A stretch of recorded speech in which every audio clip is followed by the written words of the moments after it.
បាទជំរាបសួរបងប្អូនទាំងអស់គ្នាថ្ងៃនេះជាថ្ងៃទី7ខែ6ឆ្នាំ2025ហើយខ្ញុំបាទស្ថិតនៅក្នុងពេទ្យខេត្តកំពង់ចាមហើយមកជាមួយនឹងក្រុមការងារអមរិតប្រហែលជា100នាក់ជាងដើម្បីបរិច្ចាគឈាមនៅក្នុងព្រឹកថ្ងៃទី7នេះ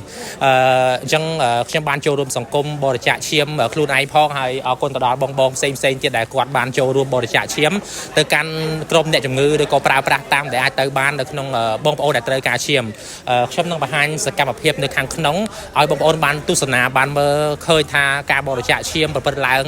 ទៅជាយ៉ាងណាហើយខ្ញុំលើកទឹកចិត្តឲ្យបងប្អូនទាំងអស់គ្នាចូលរួម share វីដេអូមួយនេះដើម្បីឲ្យបងប្អូនផ្សេងទៀតឃើញថាការបរិច្ចាគឈាមគឺជារឿងសំខាន់មែនទែនដើម្បីប្រយោជន៍ទៅដល់បងប្អូនផ្សេងទៀតនៅក្នុងការប្រើប្រាស់អញ្ចឹងសូមអរគុណទៅដល់គ្រឹះស្ថានមីក្រូហិរញ្ញវត្ថុអមរិតដែលបានចូលរួមចំណែកក្នុងសង្គមដើម្បីឲ្យបុគ្គលិកទាំងអស់នឹងបរិច្ចាគឈាមទៅកាន់អ្នកដែលប្រើប្រាស់បានហើយអរគុណទឹកចិត្តបងដែលមានភាពក្លាហានចូលរួមនៅក្នុងបរិច្ចាគនេះមែនទែនហើយ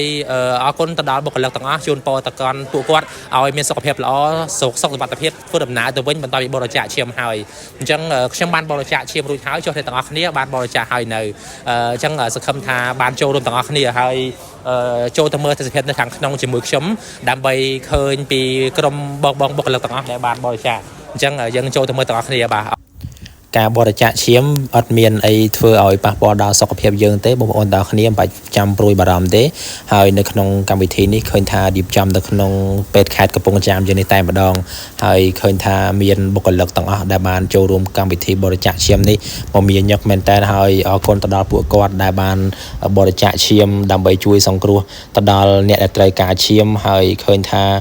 មនុស្សមកច្រើនថ្ងៃនេះឃើញថាច្រើនមែនតើ100អ្នកជាង700ហើយកម្មវិធីបរិច្ចាគឈាមនេះប្រព្រឹត្តលើកឡើងទី11 12ហើយរបស់អមរិតហើយនេះជាកម្មវិធីនៅខាងក្នុងហើយឃើញថាមានបង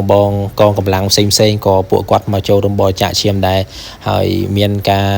រងចាំដើម្បីបំពេញបែបបទសំណុំឯកសារឲ្យធ្វើការតាមលក្ខខណ្ឌមួយចំនួនដើម្បីពិនិត្យសុខភាពអីចឹងយើងមិនមែនចេះតែបរិច្ចាគទៅបានមកថងថាបរិច្ចាគអីត្រូវវឹបទេគឺអត់ទេមានការត្រួតពិនិត្យអីច្បាស់លាស់ពីលោកគ្រូអ្នកគ្រូក្រុមគ្រូពេទ្យដែរហើយឃើញថាបងសប្បាយចិត្តមែនតើដែលចូលរួមបរិច្ចាគនេះហើយមានក្មេងៗសិក្សានុសិស្សអីដែលពួកគាត់ចូលរួមមកទស្សនកិច្ចអីផ្សេងដែរ